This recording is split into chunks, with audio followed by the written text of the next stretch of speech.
Okay, that's it. That's the opening. That's all we got. Welcome to That's Loud all? Nerdy on a Tuesday. That's it. That's the list. The three of us stuck together in perpetual like, what the fuck is going on here? Welcome to Loud Nerdy. My name is JW Colwell. I have Meh underneath my name. I'm in a meh Christmas mood right now.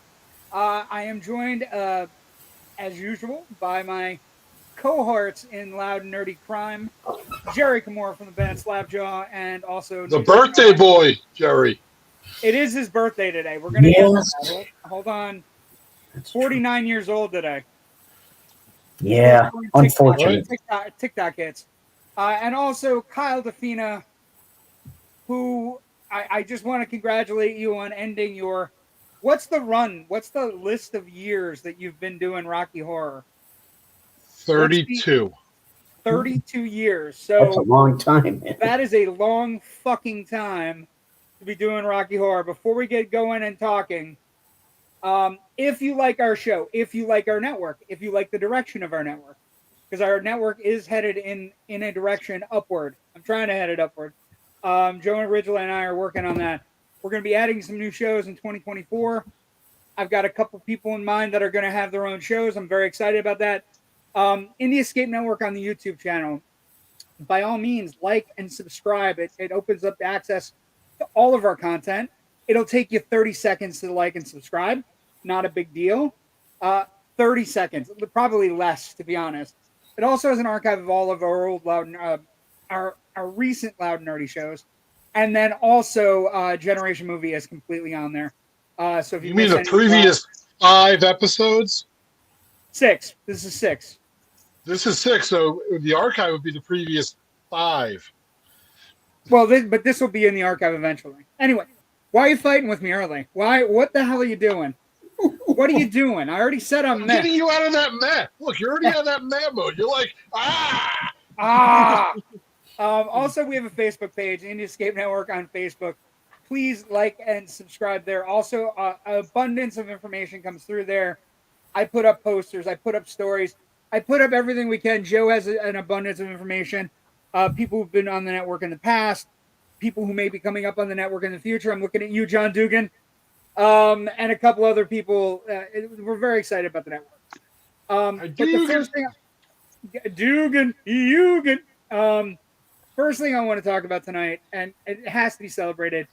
You guys are ending 32 years. So Missy played the last character she's ever played, or the last character she's never played at this past performance this Saturday night? Was it Friday or Saturday? Saturday, right? Saturday. She played Riff for the first time and the last time, apparently.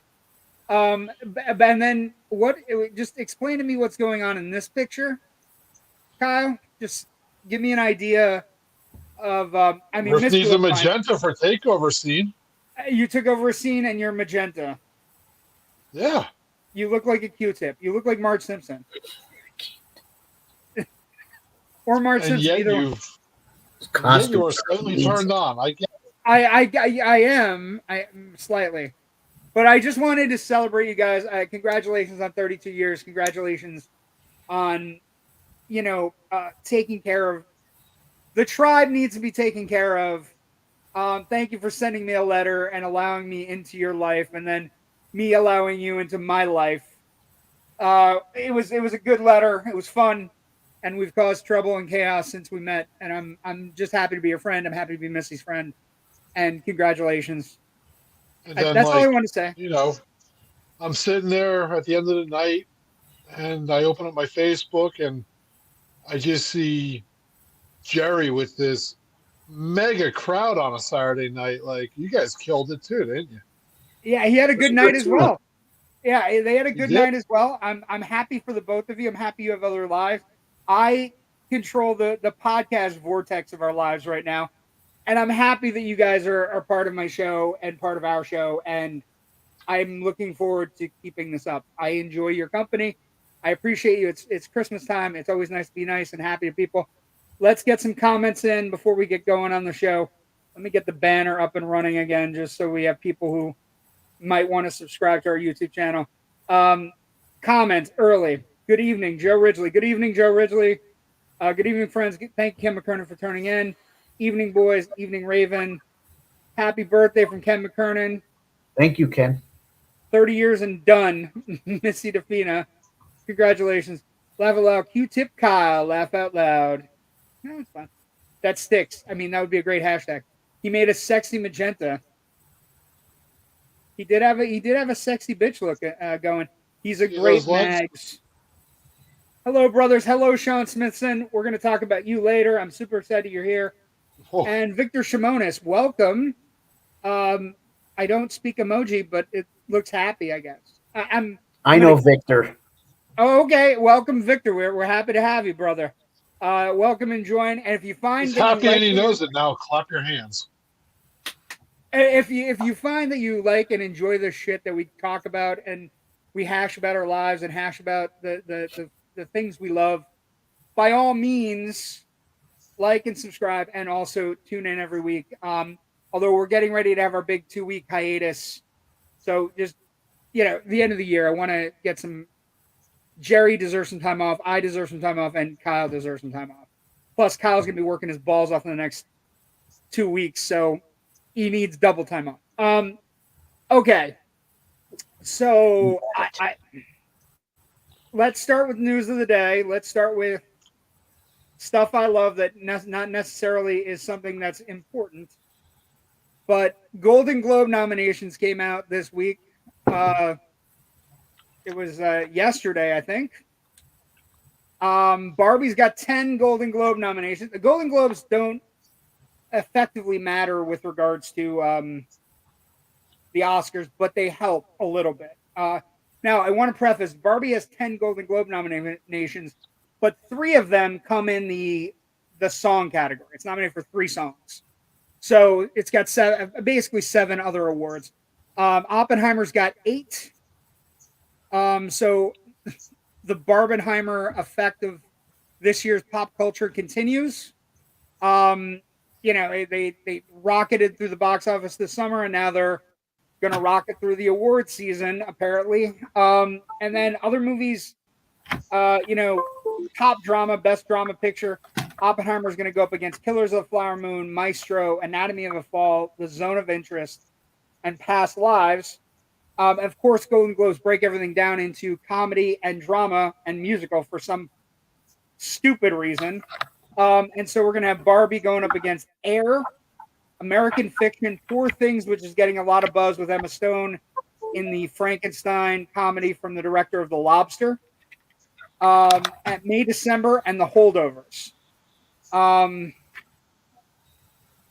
Is that a pretty good chunk of the movies that were good and are amazing this year? I'm going to tell you right now, I'm very much, I love both Barbie and Oppenheimer, but I am becoming very much a pro Oppenheimer thing. I think it's a 3 or 4-way race. I haven't seen American Fiction yet. Everybody's telling me I'm going to really enjoy that. I love The Holdovers, but it's a performance-based movie, not necessarily a Best Picture. Oppenheimer, I think, is genius. I think Barbie's pretty genius in what it is, essentially what it's become and what it's created, and it's a $1 billion movie. Can't overlook it. The other thing that I need to ask you guys, the new thing that they've done at the Golden Globes this year, tell me if you think this is cool or not. There is an award this year for 2 new prizes. 2 new prizes at the Golden Globes this year. Stand-up comedy performances there's going to be a stand-up special award, and there's also going to be a Box Office Achievement Award. So Taylor Swift, The Eras Tour is going to get nominated. John Wick Chapter 4, Guardians of the Galaxy Volume 3 are all being recognized for their ticket sales. Trevor Noah, Amy Schumer, and Ricky Gervais are all getting attention for their stand-up specials. So what do you guys think about that? Is that something you guys want to see in an award show? Stand-up comedy acts and popular movies. Well, why not? I mean, comedians, they don't, unless they make it big in movies. I mean, back in the 80s, that would have been pretty fun, huh? Oh my God, if we celebrated comedy specials, like Carlin would have had 7 awards. Oh, yeah. Carlin would have had awards. Eddie Murphy would have had awards. Yeah, Richard Pryor would have had awards. Eddie Murphy would have had awards. So would Robin Williams. Robin Williams as well. That one Robin Williams special. His stand-ups were genius. Yeah, manic, just manic at 60-minute bursts of energy. I think it's interesting. I don't know. I think, what's going to end up happening is like all these major comedy players are going to push really hard, right? They're going to push it, like try to, and I think we're going to have a big fight at some point over, it's going to become a political thing where you're going to have a fight over should Chappelle get nominated? Should Louis C.K. get nominated? Should the people that are being super controversial for no reason, the guys that are pushing buttons just to push buttons to say, hey, comedy needs to be, effluvia. It needs to be out here. It needs to cause chaos, right? Where's Dice Clay when you need him? He's still doing his shtick. Back on tour. He is. He's still doing his shtick. Okay. I More think comments. that every time you go on Facebook or any of them, your reels, a lot of them are just 30-second to 1 minute, just comedy bits. And that's why they're bringing it in, is because people are just viewing so much comedy online now. And I'm waiting to see a category for best comedy reel on a social media stream at some point come out, just because they're going to try and get the best one in the clip. I think comedy is, I think everybody feels nervous, right? So everybody around the country either nervous about the economy, you're nervous about politics, you're nervous about, social issues. You're nervous. And I think comics tend to be able to narrow it down for us and make us laugh at some of our complete foibles. Like, I'm a Gaffigan fan right now. I think Gaffigan specials are like, they're as close as we're going to get to Carlin. Gaffigan can put everything on a pretty even playing field. He's not super dirty. I although I don't mind that. I don't mind dirty. He's not super dirty, but he's one of those guys that seems to get, he has like 7 kids and he's like talking about how life impacts him every day. He makes me laugh. Okay, so let's see. We got, Jerry, what are you drinking? Still not a Barbie fan. I understand. We talked. Still think it was okay. Stand up, interesting, but I'm not sure about box office. I think the box office is an interesting thing because I think it's something that you eventually could see spill over to the Oscars, because I think there for the longest time, all these movies make money, and sometimes the funny thing about the Oscars is, we're going to have some movies that made a lot of money that are nominated for Best Picture this year, but it's not often the case where a Best Picture nominee is a box office champ, right? This year we're going to get at least 2 over $700 million worldwide, right? Barbie's going to get nominated. Oppenheimer's going to get nominated. But I think when you're comparing movies, I think the Oscars and I think the Golden Globes are looking for ways to get people who are not necessarily want to watch an award show. Hey, that movie that I saw, that John Wick Chapter 4 that I saw, is going to win an award. Holy shit. I like that movie. They might get me now a little bit better. You know what I mean? Like, they did something similar to this years ago with music. And I remember because, obviously I listen to metal. That's what I play. And they had an award show, and Sepultura won something for another country because they're from Brazil. And it was like, oh my God, Sepultura got an award. Like, so what you're saying, I'm just trying to relate it to what you're saying. That's perfect. It does. I think it's a way to get people more involved. And I think when you look at Oscar ratings, they're usually, if a movie is very popular, like Titanic, the Oscars that year the ratings were huge because everybody wanted to see Titanic win everything. When Lord of the Rings went on its run, The Return of the King, everybody wanted to see it. Let's see. No Matt Rife nomination for stand-up. No, I think Matt's Matt went ableist really quick, which I think he's kind of, also, I just want to point out, making fun of your primary audience may not necessarily be the way to go for a comic that doesn't really have a lot to say. Pointing it out. I'm just pointing it out. You're making fun of women and your whole audience is because they think you're cute. So take what you want from that. They just put in as much work as actually, yes, they should be given awards. Absolutely, I agree with that. Hickory dickory dock. Excellent, Clint. Yes. We know where that goes. It's gonna be the same thing that happens when Nanette won a few years ago, and how Hannah wasn't a real comic, then it was more of a TED talk. I don't know. I don't. I think if you nominate. Good evening, Jamie Hill. Thank you for joining us. I think if you nominate the right people, it'll go fine. Oppenheimer should be the winner, hands down. I think it's a four movie race right now. Point blank, Oscar race. Barbie's in the race. Oppenheimer's in the race. Killers of the Flower Moon's in the race.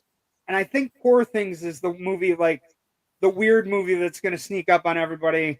And now, since Everything Everywhere All at Once won, we're going to have at least one weird, great movie a year. I wish I could have been nominated, but that's the reality of indie. Yeah, indie,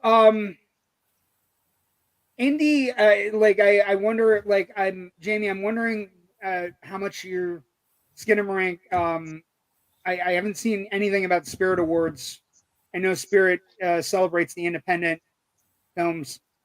So, but I know your movie's on a lot. Your Jamie Hill is, of course, in Skinamarink, one of the most original horror films of the year. And your movie's been on a lot of top 10 lists. So there's something nice there. I hope John Wick wins nothing. And by the way, I did not like Silent Night. Sorry. I'm not offended. I don't know why I don't like John Wick, but okay.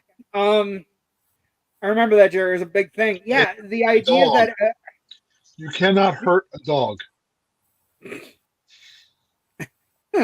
Kyle, what is the movie that you and me and Hunter No, I don't remember the that movie. you really disliked?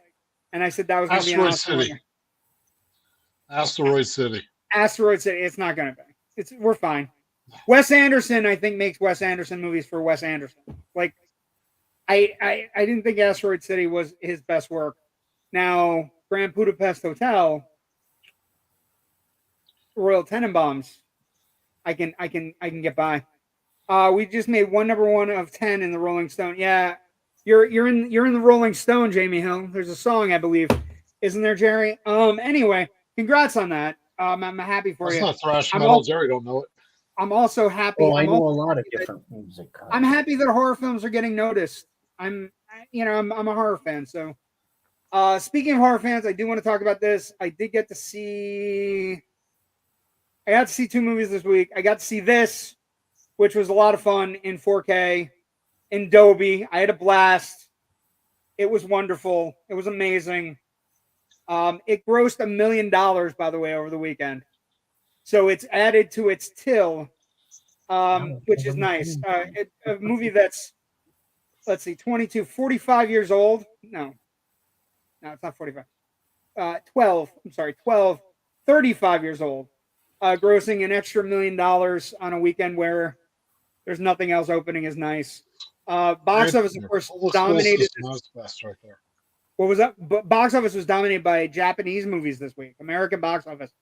First time in almost 40 years that 2 Japanese movies at the box office, The Boy and the Heron and Godzilla -1, dominated the box office. And kind of an interesting, we have movies with subtitles doing well in America, which is nice. I can't say I'm not happy about that. I also saw this weekend. And I know I'm late on it, and I'm okay with it. I want to discuss it I'm late on it, and I'm sorry I'm late on it because I missed seeing it with a huge crowd, and I think I would have really enjoyed it with a huge crowd. But since we're getting a sequel, and there's a looming franchise, I'm going to get to see the second one with a large crowd, I guess. I want to say I haven't always liked Eli Roth's movies. I'm not a big Hostel fan. I'm not a big Cabin Fever fan. I just think they're a mess. Like cinematically, I just think they're kind of like, they're okay. Hostel hit when all the torture porn was going on, and everybody's psyched about people getting skinned alive and all this other shit. When I was optimistic with the Green Inferno too, but then I remembered that I saw Cannibal Holocaust already, and it didn't do it for me. It didn't do it for me. Well, and I think that's the thing. Eli Roth has always been this filmmaker that's right on the cusp of being great, and then he finds a way to cut corners or whatever. I want to say, however, that this movie, of course, derived from the Grindhouse movie that came out a few years back, one of the trailers that was in between the Grindhouse movies, Planet Terror and Death Proof, was a Thanksgiving trailer that Eli Roth directed. They also had one, I think it was what was it, Cannibal Women of the SS or Werewolf Women of the SS or whatever. That was the Rob Zombie one. I skipped that one because he should be skipped at all costs, except when he's making music. And what I would say is this movie, I really liked. It wasn't stupid, and it actually had a really good. It has a really good hook. Basically the setup is town of Plymouth. They have a store, like a Walmart type store that opens on Thanksgiving one year, and a bunch of people get killed in a trampling for like Cabbage Patch Kids kind of thing. It's a free waffle iron, I think, in the movie. But the kids, of course, take pictures with their phones instead of helping people, and so the killer basically is working on the rudest people in the terrible attack at the store. So like the people that were like running over people to get the waffle irons, the people that weren't doing anything to help people, to save people in a giant crowded situation where people are getting crushed and trampled, are the targets for the movie. So rudeness is the target, which is kind of like, that's kind of unique and fun. Like, and what it is they have all of the video. It's all on video, so it's all on TikTok and shit. You would know about this. And basically, it's all on TikTok. And so the killer can pick and choose people he sees in the videos acting irresponsible, and they end up paying harsh prices for their free waffle iron. And then it's just the rest of the movie is, is a traditional slasher. But what I want to tell you is, I think it's going to become a cult classic. I think it's really good. It's the first time I've ever watched an Eli Roth movie where he has full reins on the genre. He understands what the slasher is. He understands he has to give you multiple people that could be the slasher. He understands that the slasher has to have an iconic look. He understands that the kills have to be, great to get past that initial, I've seen this before, right? So all the kills are Thanksgiving based. Like they're all like, meat mallet and corn holders. That's my favorite kill of the movie. And it's not really a kill. It's just he gets poked somebody with the corn holders, and she's deaf. So the movie cuts to her trying to escape, and she can't hear anything and has no balance. And I'm like, that's a great genre understanding. First time watching the Eli Roth movie, I came away thinking that. Killer's kind of obvious, but I'm okay with it. The look is great. Everybody's gonna be dressed like John Carver, because basically what the small diner in town passes out John Carver, the founder of Plymouth, masks. So everybody has the mask in town.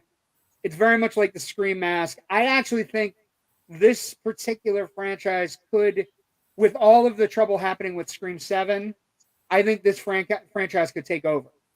I think this franchise, that you can make 3 or 4 movies. You know what movie it also reminds me of, Jerry? That'll give you like a warm heart, and especially if anybody understands genre slasher films.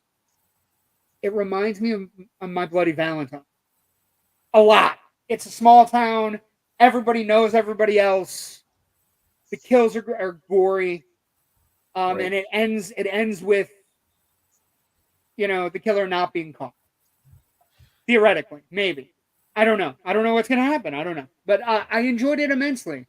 And I came out of it going, I wouldn't mind, this is it's a good slasher. The kills are really original. I mean, the one is he puts somebody in a sink and then sticks her to a freezer. And she peels herself away, and then she almost gets away, but she doesn't. Like, it's just... And then, you know what else it does? It also reminds me of, and this is an 80s throwback also, My Bloody Valentine, the 2 that I really thought about when I was watching this one.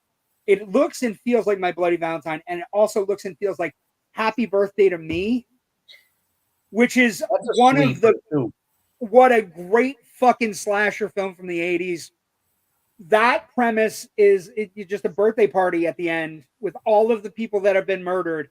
And that's a little bit what happens in Thanksgiving. Everybody's at the Thanksgiving table with their, kind of tied up and whatever. People who survived, people who didn't survive, dead, not dead. Some people cooked. It is what it is. But I thoroughly enjoyed it. And I really, once it gets to video on demand and people actually start seeing it, I think it's going to become one of those beloved movies. Comments. Let's see. What do we got? Yeah, you got a lot going on here in the comments while you were on your diatribe about Thanksgiving there. Because the actors from Brooklyn Nine-Nine and Homicide passed away while we're on the air here. It looks like it was announced. Oh my God. Okay. Well, we will get to that in a moment then. Give me 1 second. Let's see. I love Wes, but Astro not doing well. No, yes, I love GBH. No, but that's one crazy sci-fi movies that will win. Fair. Sci-fi movies you never win them. Yes, on the cover is the line. I love that film. Fuck 1 mil. Really? 1 mil is pretty good for a movie that's 35 years old. That's pretty decent. This just in: Andrew Brower, star of Brooklyn Nine-Nine, dies at age 61. Oh, that's rough. I think he was sick though. I think he was sick. Don't make it any better. No, he was a good actor, very good actor. So sad, a sad passing. Boring Heron looks fucking amazing. Yes. Let's see. Don't invoke Rob Zombie. You know what happens. You got to say it 3 times actually to have. Yeah, I got to drop pentagram on my floor and put a VHS cassette there. Thanksgiving. Let's see what else. Just FYI, JW Jamie wants to expand the Indie Skip Network to Canada and possibly have her own show. We would love to have. I would totally support Jamie Hill's show. I would do everything I can to help. Yeah, Hey. I wonder if pop culture is nicer in Canada. Is it nicer, Jamie? We'll find out if we get a booth there. Thanksgiving is probably one of the best slasher movies I've seen in a long time. I totally agree. I think it's fresh and original, and it also it's a loving tribute to the old slasher films, Jerry. I think you're gonna like it. I think you're gonna get a kick out of it and be like, yeah, eventually I'll watch it. I think it's the best movie. I think it's the best movie Eli Roth has made. I know that's not saying much. Then Raven writes, "My Bloody Valentine's high praise, JW. I'll look into it when I'm in the horror movie mood again." My Bloody Valentine's one, like My Bloody Valentine and 1981 Prowler. My Bloody not the remake.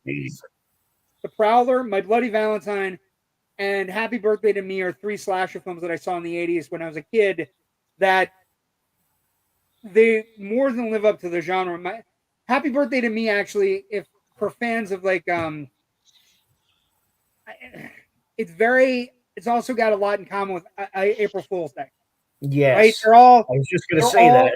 They're all in the same all in the same kind of really interesting storylines.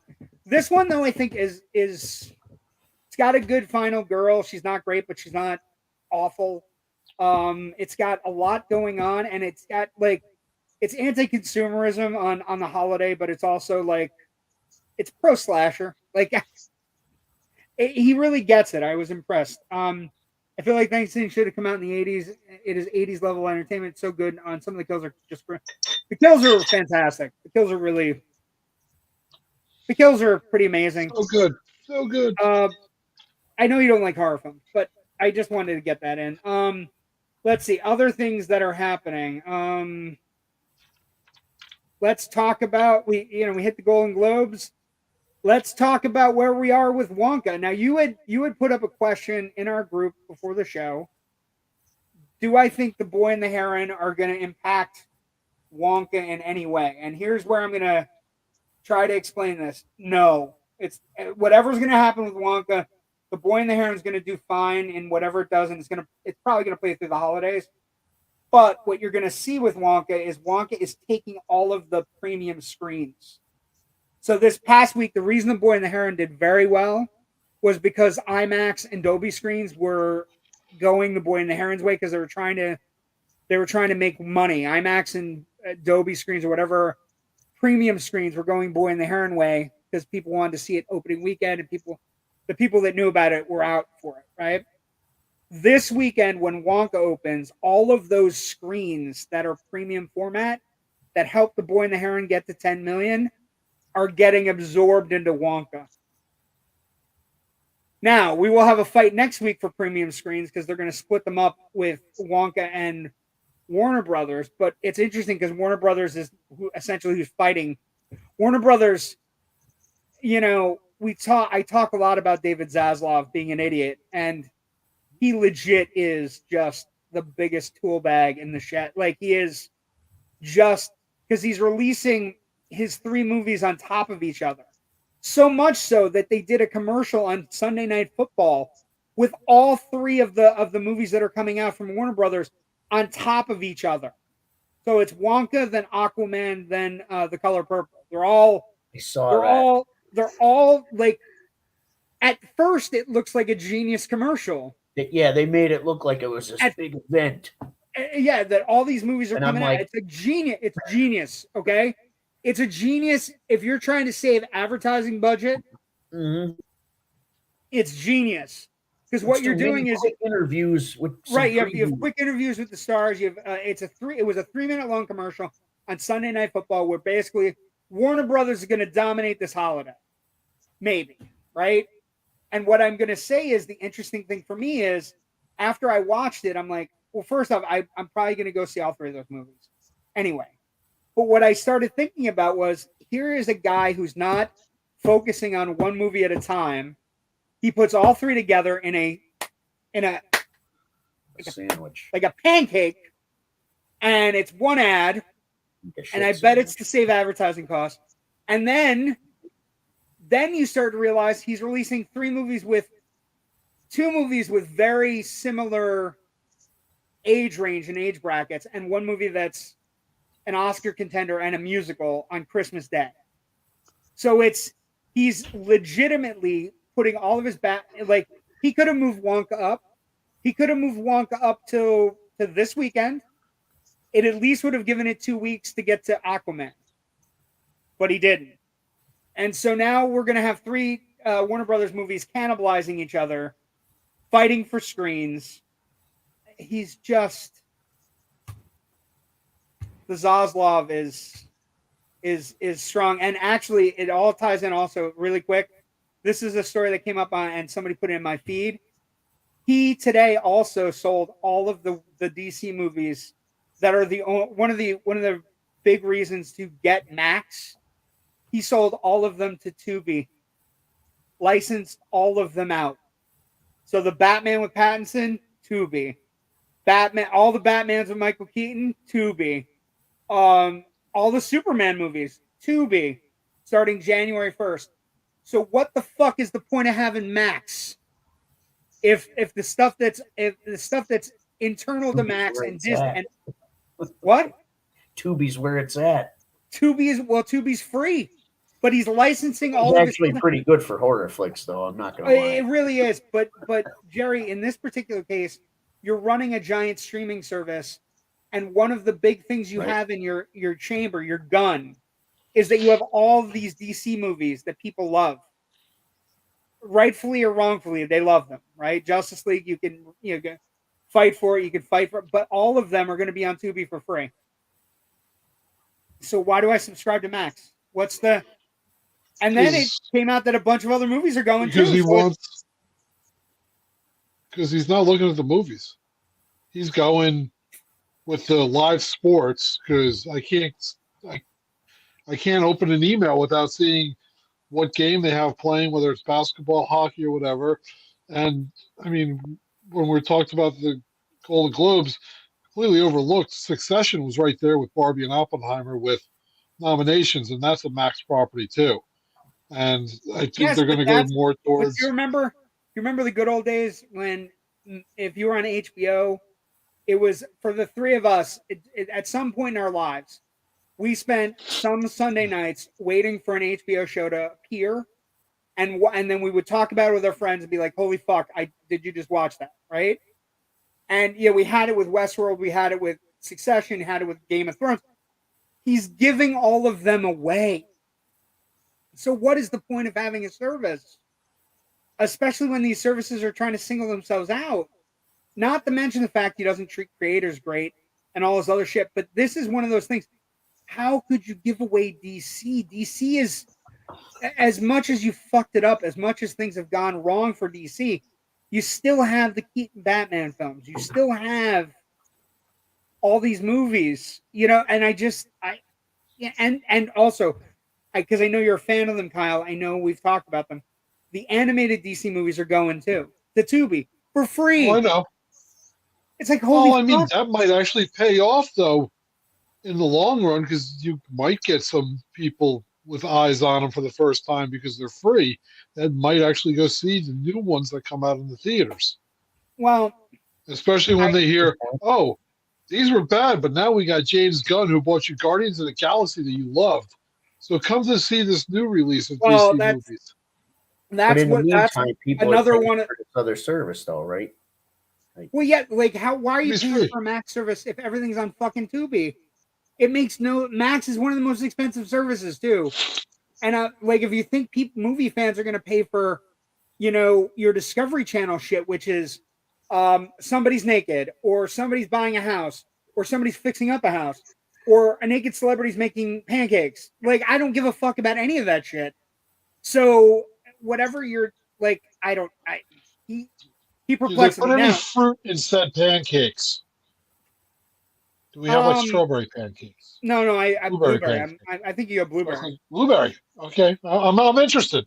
Yeah, I like pancakes. Let's see. I like pancakes. Okay. Hold on. Here we go. There's a lot of stuff. Nobody's going to Aquaman. People are going to go to Aquaman. Like it's not going to do great, but people are going to go for at least the first weekend. The guys are going to go because they have no clue about the Johnny Depp fucking Amber, whatever her name is. Nobody cares about Amber. Amber are going to get killed. She's going to get killed in the first 10 minutes. It's fine. Boycott Aquaman. There's no reason to boycott Momoa. Momoa hasn't done anything. No, but I don't know. He was pretty horrible on Ellen. Oh, nice. Going to do fine. Studio Ghibli has his own hardcore base, but it's nothing to what Wonka is going to do. Because Wonka is a universal touchstone doll, while a horrible human, his movies and books are universally loved. Yes, Doll isn't a great person. Wonka isn't a great person. Kind of hates kids, puts out golden tickets to bring them in. Do you think Aquaman will do better or worse than The Flash? Worse. Worse. But here's the thing, though. I think it's going to do worse, but it has nothing to do with any of the things of what's being promoted, why it's going to do worse. It's going to do worse because people understand when things are at the end of something. Like at the end of Jason Takes Manhattan, right? People didn't go because it's like, this is the end of the franchise. Right? And then they came up with two other ones after, like Jason X was actually one of the fun ones. You know what I mean? Like, right. But people didn't go because it was like, I don't need to see this right now. I think Aquaman, is in this kind of weird crosshairs where we're waiting for the gun stuff and we're trying to get the Zack Snyder stuff out of our system. So it's in this weird place. I don't think it's not going to do well because of Amber Heard. It's not. Flash, though, we kind of knew was the last appearance of Affleck as Batman, though. And I think it actually helped it. The Flash, I'll tell you what. I think the other thing I'm going to say to you is, and the question I would temper it with, Raven, is the Flash going to have visual effects as bad as the opening of the Flash? Because I got to tell you, that wasn't great. And the moment that happened, and then the effects people were like, "Oh, it's meant to look bad." Like I knew the movie was doomed.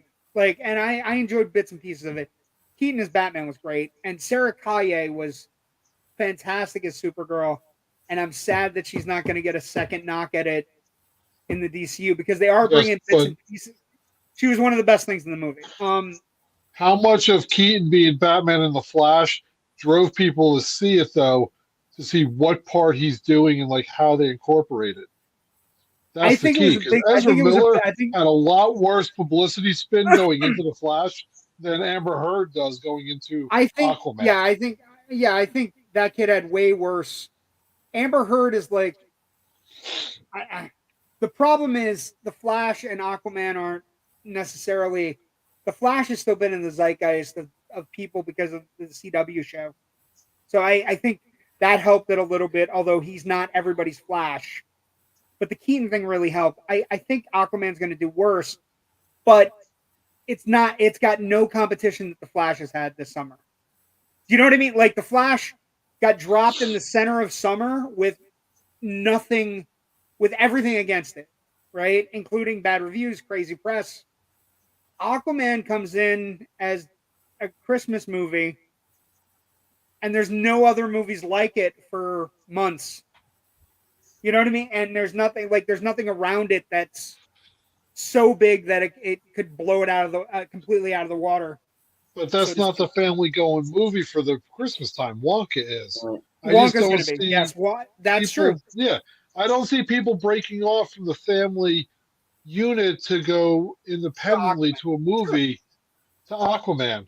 So that's why I think it's Well, going to no, do but worse. you could easily see. I think Warner Brothers' play is Wonka full families, right? Aquaman guys, women, grandmothers, and ladies color purple is their hope, right? Like we're gonna go to the theater on the 25th of December, right?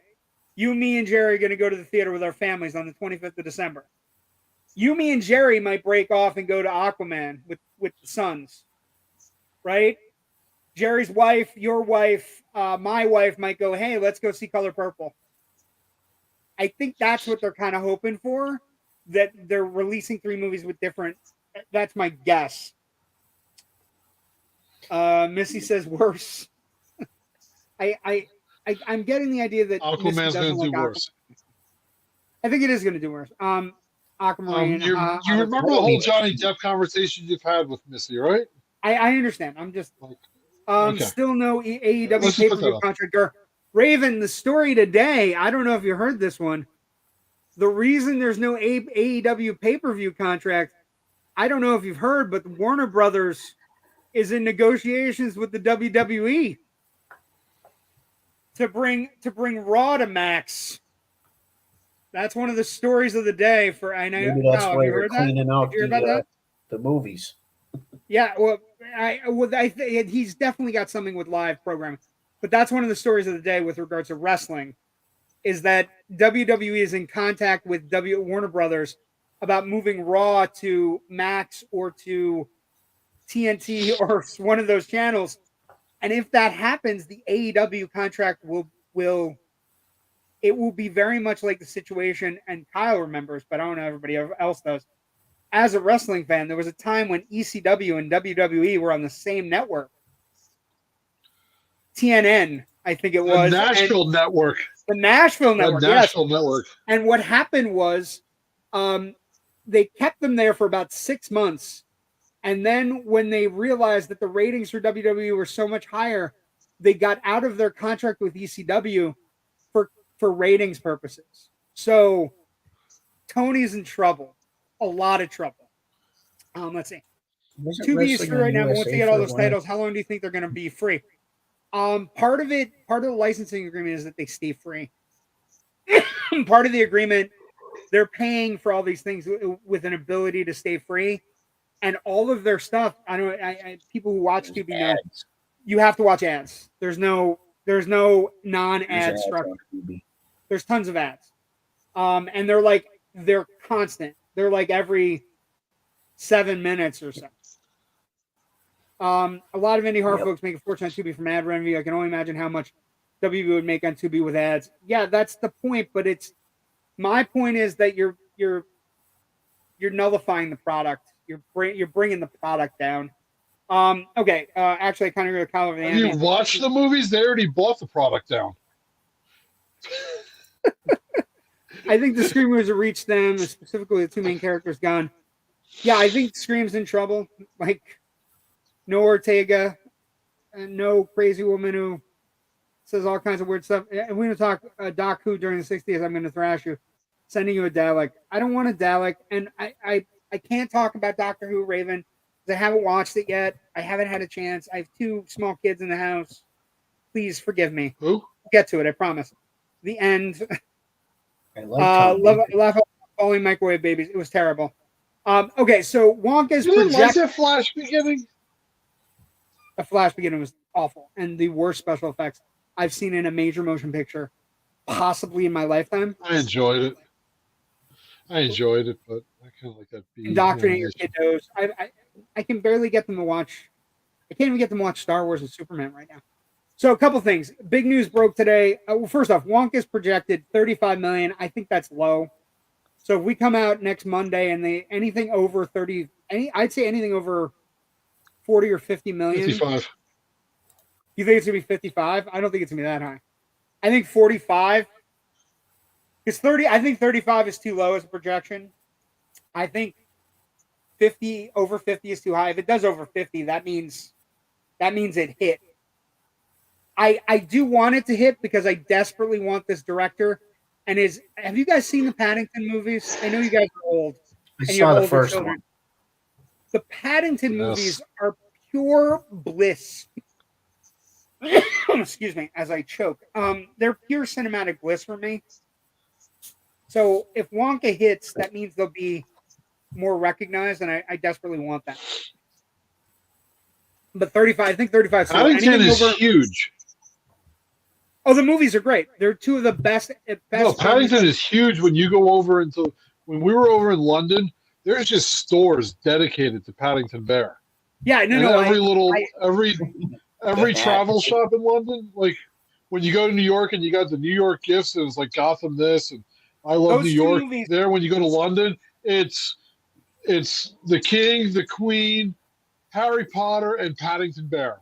That's every single Paddington store. And the Marmalade. Those 2 movies are just about as perfect family films as you could ever see. Like, first one's great. Second one has Brendan Gleeson as a guy in prison who likes to cook and teaches Paddington how to cook. It's one of the greatest things I've ever seen in my life. And Hugh Grant plays a scumbag. It's fantastic. I love it.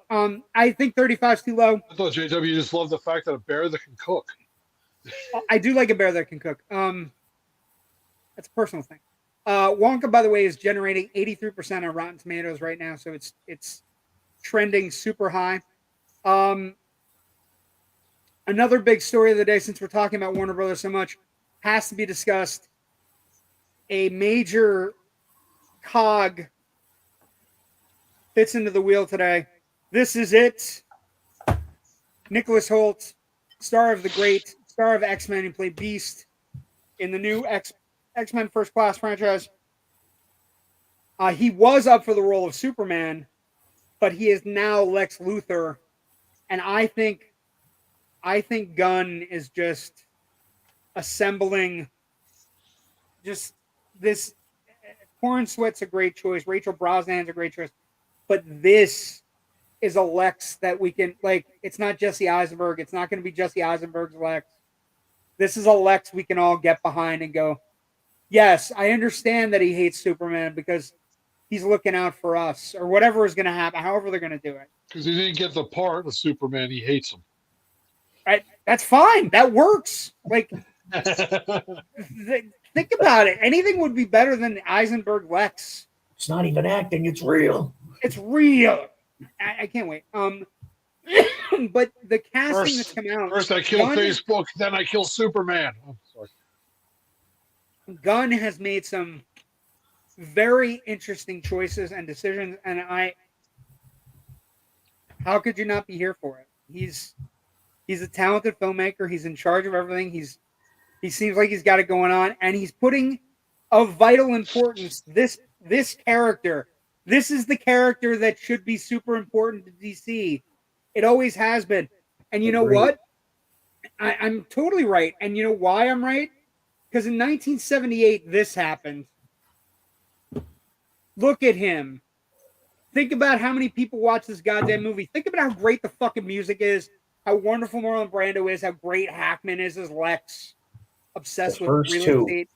The first 2 Superman movies are amazing films. Superman 2, quite possibly the rare rule where a sequel is not equal. It's actually better than the original. But Superman, do you guys realize Superman is this Friday celebrating its 45th anniversary? 45 years of yeah, we're old. You'll believe a man can fly. Look at how great this imaging is. Look at how amazing. And this was my Superman. Like this, I grew up on Christopher Reeve playing Superman. I grew up Margot Kidder as Lois and Gene Hackman as Lex. And so the idea that Gunn is basing all of his not on Batman, not on like Batman is great, but he's a fringe character. Superman's the character you have to build everything about. Superman's, and those first two Donner movies.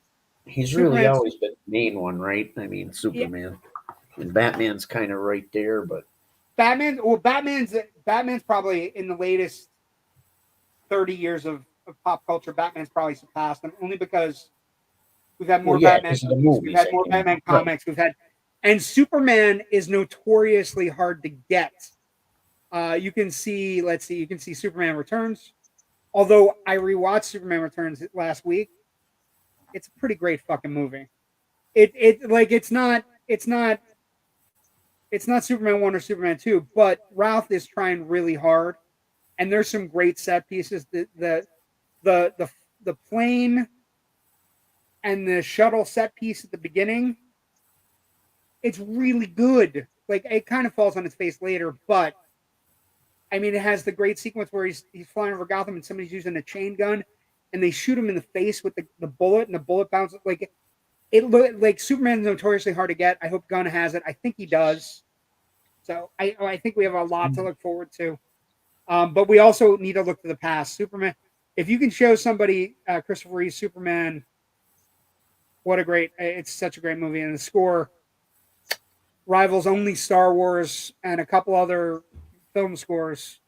Superman score actually may be my favorite score of all time. I have no problem saying that. Let's see. Next story. So we got that. We got Holt. There's some fun takes in there.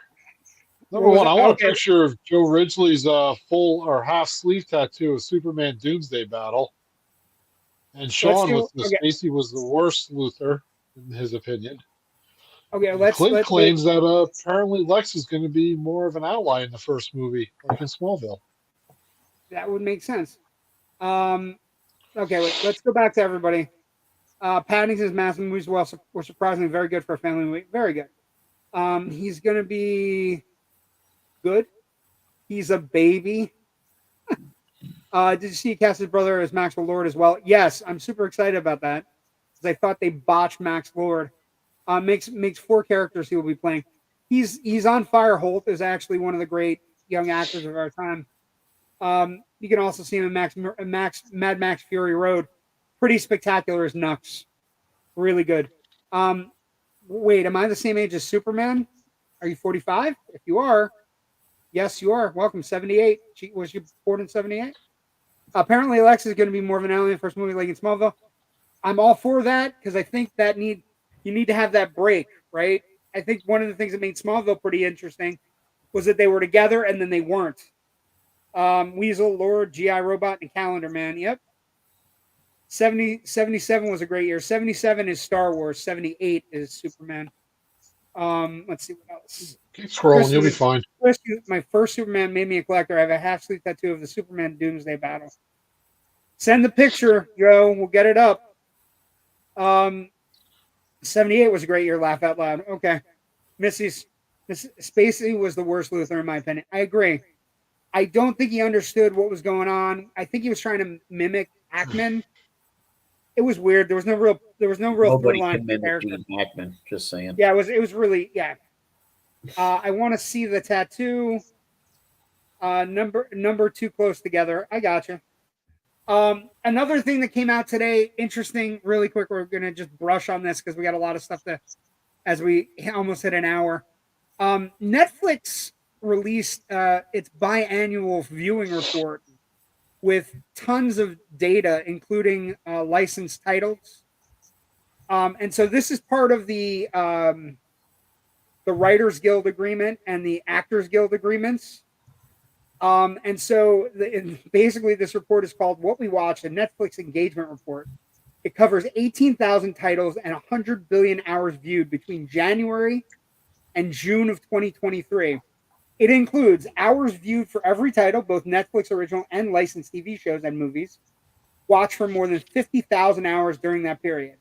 The premiere date for any Netflix original TV series or film, and whether a title was available globally. So it's making waves because like shows that were considered super mega hits are bigger hits than what they actually were. And so it's, for example, the one that is jumping out, the most popular film on the show on the list is not Wednesday. Wednesday is actually at number 3 on the list, even though it's Netflix's top English language series of all time, because it was not because it was less popular than what's number 1, but because it came out in November 2022, and a good chunk of the audience had already completed the show by the January 1st start date of the report. So this report it's Netflix giving you everything, but it's only giving you Netflix everything with the dates involved. So Wednesday, for example, is number 3 on this report. Number 1 is The Night Manager, which The Night Agent, I should say. I'm sorry. And then like a bunch of shows like Suits is way down on the list, but Suits is one of the shows that everybody is talking about because basically that show had almost 128 hours of viewing from January to June, even though it was widely available on Peacock and USA Network and various other places.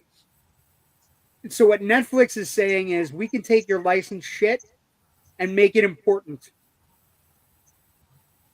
which is interesting. Although and again, this kind of strikes a chord with what we were talking about earlier, they are not going to license their shows to other streamers. They realize their shows are important to them and who they are. And so Sarandos at the end of this report says, we've given you all this information. Understand that we can make we don't need to validate it with any third party or anything. And it's one of those reports that isn't third party validated. But he's saying,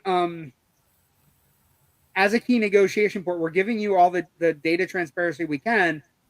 We can make your shows big by licensing them to us, but we're not going to license our shows out because we realize how important our product is.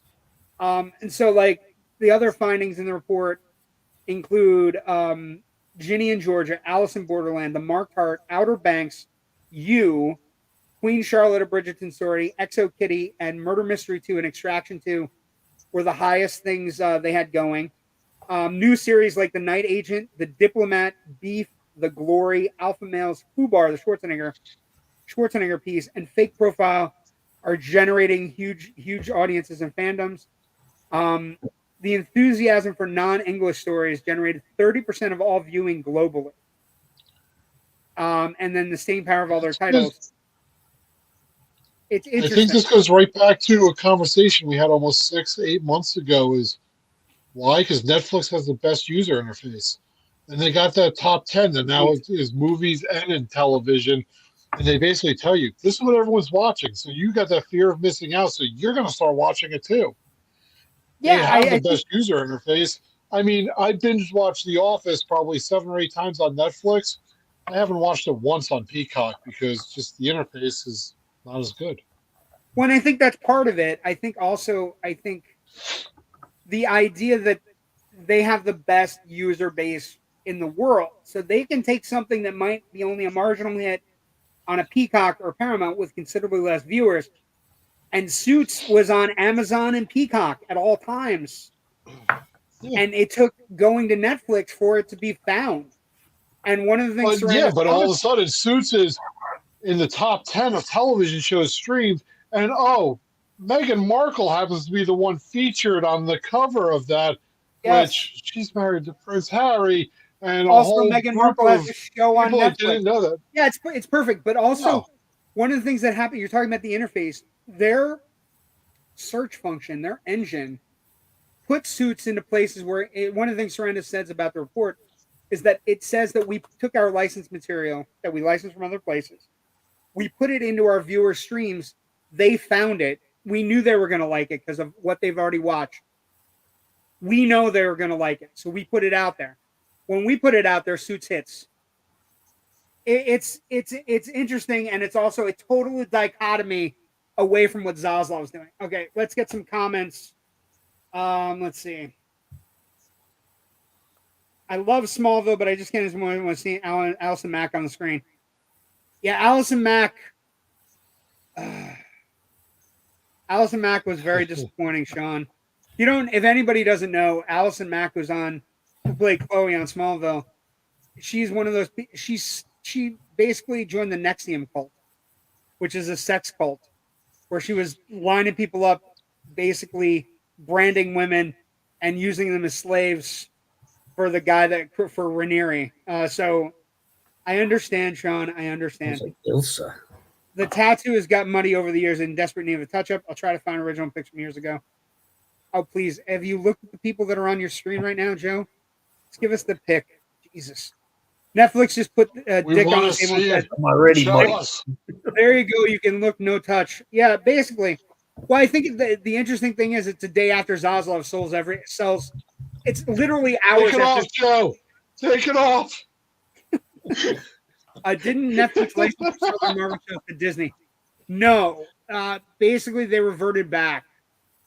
Everything Marvel's standing orders is that everything eventually reverts back, except for something like Spider-Man, because the deal for Spider-Man and Sony is as long as you generate a movie a year, that's why we get crappy Sony Spider-Man movies every year.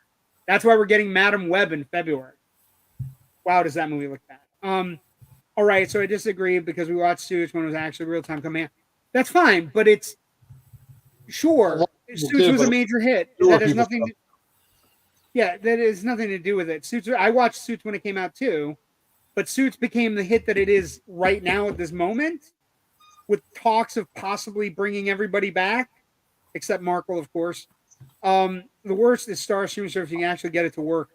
It's pretty bad, extraordinarily bad. Yeah, but Idiot just handed them DC and no sweat for them, and they used those early Marvel shows, show what they can do with originals. That's exactly what happened. But Marvel eventually brings everything back into the fold. I think a lot of rewatches that show was just so darn good. People were rewatching what they remember seeing when it first came out. No, it was never Missy. It was a hit show for USA, but it was never the way it was this summer for Suits. Our daughter just watched it for the first time. Yeah, Suits. It was a hit show, Missy, but this year Suits, like they're talking about a reboot. They're talking about bringing it back, and that wasn't the case when it ended. Also, the Pearson show wasn't anywhere, and then Peacock magically put it up the moment Suits started hitting on Netflix. So I understand what you're saying. It was a hit show before, but it's a mega hit show right now. And if they're smart, they'll strike while the iron's hot. The creators, but we'll see what happens. It's like one of those looks Suits. I remember that. Watch how many people start pitching pirating again because of all the streaming services with exclusive content. I don't think they're going to pirate because of that. I think they're going to pirate because of what happened with the PlayStation Network, where people bought a bunch of Discovery Channel stuff and they didn't get the license renewed with PlayStation. So those people lost millions of dollars worth of content that will be stripped from the PlayStation service on December 31st, which will also lead to more people buying Blu-rays and DVDs again, because can't trust studios. I love streaming service. I love being able to take my entire film collection wherever I go. But what if they decide someday they're not going to use Vudu, or they're not going to use Apple, or they're not going to use Amazon? Clark and Lewis is actually amazing. Lois and Clark, no worries. You're fine, Messy. Everything's fine. You just realize you're in your 45s. You're the same age as Superman. Literally Friday. It just reminded me again. Yuck, sigh. Shaking my head. Then we got, man, speaking to my text isn't working because JW is so loud. Sorry. You're blaming me? I accept nothing less than $5 bills, Kyle. Laugh out loud. 5 $1 bills. Okay, so that pretty much is where we're gonna stop tonight. What I want to say, a couple things. First, it's perfect time. Look, as she walks in, she's like the death knell for the show. It's time for the show. It's time for the show to end because she's ready to go to bed. I understand. I got you. Dude, it's half the name of the show. Okay. Hi, Jerry wife. Hi, Jerry's wife. We said hi. Okay. Hi. So first thing I want to say is I stole this from Joe, but happy holidays from the Indie Escape Network. We're looking to do great things in 2024. And then also, and nobody knows this is coming, one of the things I'm looking to do is promote stuff that's important. And it's like promoting Jerry shows, promoting Kyle. Well, you don't have any shows, but now it's just, Actually, it's you and I. this weekend I'm going to be helping out and doing midget wrestling at Moon Tavern. All right. Saturday night, so I'll be That's down there. And, amazing. That's fun stuff. yeah, it's a fun time. It is. Last great. time they were there, it was a great time. Don't toss anybody. They're good athletes too, though. First thing I want to talk about is I'm not going to forget about Sean Smithson. We had Sean's stuff on last week, and I took some better pictures of some of Sean's stuff, and it's Taking astounding. pictures of Sean's wood. Well, maybe a little bit. It is what it is. Jerry, you can laugh. You don't got to hold it in. Oh, we're not in high school. That's right. So Sean Smithson, look at this. Look at this laser engraved stag picture you can put on somebody's wall. It's beautiful. If you have a hunter in your family, you got to find Sean's woodworking site. It's super amazing. Cool. Like look at the and it's all laser engraving. It's all Is that wood? Yes. It's absolutely stunning work. He's also doing cool things with for Jerry, for somebody like Jerry. Look at this, like Jerry really has enough cool. patching things. Wow, Jerry, she's just all over you. But this is like Circus of the Dead. It's a really cool guitar. Very cool work that this man is doing, Sean Smithson, and I love it so much. I'm waiting patiently for the loud nerdy symbol and the Generation Movie symbol in some sort of emblazoned wood, and I will send him money for it if that happens. Then he also does coasters, like these laser engraved like rock coasters, which I think are really beautiful, and I think you can put almost anything on them, like little things for your mom or like company things, because I think coasters are back in. I went to a sports place and they had Raiders coasters that are shaped like poker chips, and I bought them. I also bought Dolphins ones. We're having a bad week though, Jerry. We're having a bad week though, Jerry. I know. But so Sean's stuff is so good, and Jerry's wife isn't having a bad week though. Well, She's probably she's making chicken cutlets for a quarterback right now. You know what though? I do want to say, is there a bigger whiner in the football league than your son's team's quarterback? Is there? Is there a bigger whiner? Like the kid was offsides. Like it was really offsides. Like almost. That was pretty obvious. It was pretty obvious. Anyway, I'm working on that tonight. Still have to paint it. I think I don't know what you're. Are you working? I think he's talking about the deer. The one that the guitar one that you just showed. I need to get the images emailed to me, JW. Oh, Sean, that'd be great. I'll put it up in my studio. And then I'll need to get images. Okay. And then he calls his closet a studio. Shaking my head. Oh, Joe is brutal. I don't even want to discuss it. But you have Tommy DeVito playing quarterback for you. I have no quarterback. Anyway, the deer is he's still got to paint it. I don't know. It's beautiful stuff though. And I just want to do a shout out to Sean. But Sean's not the only artisan I want to shout out today. I was thinking about it. I was looking around, and Joe Ridgely's family, his wife and his daughter, they do something called Hearts of the Mystic Folk. And I just want to say, you can find them on Facebook and you can find them all over the place. they do all kinds of cool stuff. And I was going through, and they just had like a little sale thing, but like you can get all kinds of stuff, like like car fresheners, and they're all organic, kind of fun, amazing things. They have car fresheners, they have air fresheners. They of course have wax and all kinds of cool stuff. And I just wanted to shout out Hearts of the Mystic Folk, that you can get stuff there as well. And it, just something that these are easy Christmas gifts, and they're also easy things where you can get people stuff that's cool, but also artisan and amazing. And I just want to call that out for folks. Wax melts, which is very hot, right? Everybody's like super crazy about the wax melts and things like that. And they've like eucalyptus, that if you have like cold, and you can just melt the wax and make yourself feel better. And room sprays, 3-ounce room sprays. And these are all things that Joe's wife and daughter work on and make. And I wanted to include them in this little segment that we're doing with Sean. And I want to include others. So if you have stuff that you want to pitch, that you want to push on the show, I would love to do it and help you out. And I feel it's what we can do with this network. We can build it. Sean, thanks for looking at mine. Your help is greatly appreciated. I hope that works out. I'm still asking around. Thank you. Joe Ridgely says thank you. You're welcome, of course. They smell amazing, by the way. I know it's amazing stuff. I want the room spray from Monsters Inc., Wet Dog, etc. I don't know if I don't. That might be copyrighted. I don't know how that works. I feel like it's like the bad tasting jelly bean. But okay, so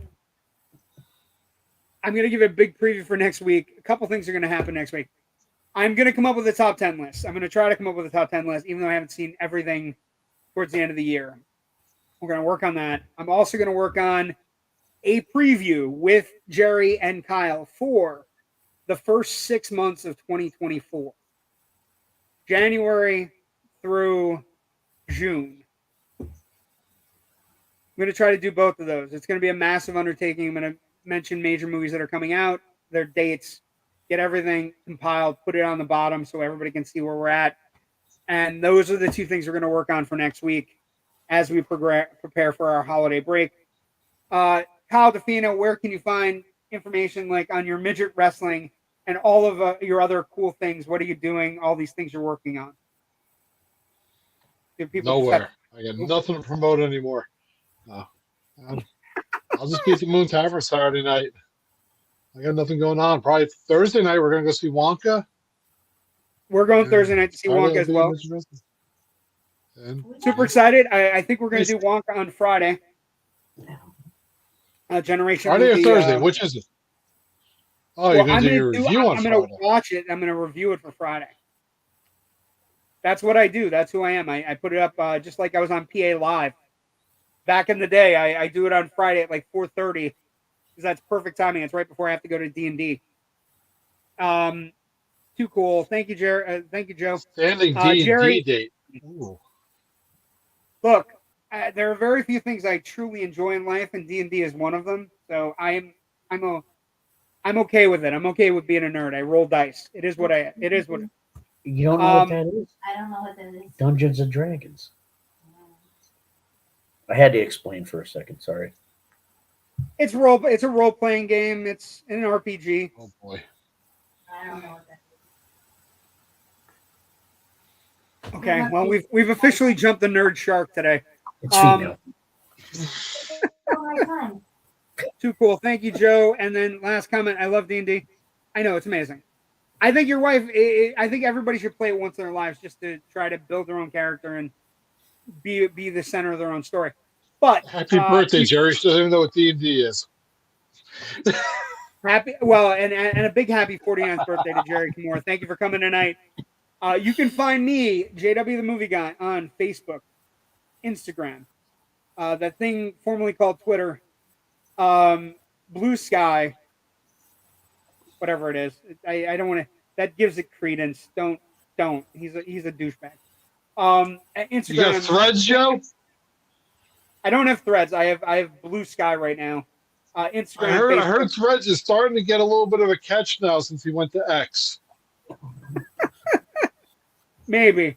And then you can also find me every Monday night with my good friend Rich Dries doing this show called Generation Movie. Coming I up think we this can find her every Monday. Tuesday night here. Well, yeah, you can find us every Tuesday night here, but on Monday nights you can find me here. And this Monday night coming up, we just did Scrooge last night. This Monday we have I didn't load it. Give me 1 second. This Monday night we have this little movie celebrating its 20th anniversary. Elf with Welfare. Do you not like Elf? That's 20 years old already? Damn. 20 years old, yes, 20. 20, Jerry. Oh my God. 20. Yeah. It came out 20. when she was born, she says. Get out of here. Get out of here. Let's play JW, maybe. I'm thinking about it. You need a good GM. A bad one can kill a campaign. Absolutely. I haven't had a really good one down here. I literally played D&D once in my life. That sounds like you had a bad DM. We have Threads. And Vampire's amazing also. Yeah, not bad. There's a couple D&D. We're working on they're playing a Star Wars game right now too. But thank you for joining us tonight. Have a great week. Go see Wonka. Have a good week. Find a movie to watch. There's a lot of things on streaming, a lot of things going on. Enjoy the holidays. Enjoy your family. Watch some Christmas movies. And we'll see everybody next week for end of the year. Last show of 2023 next week.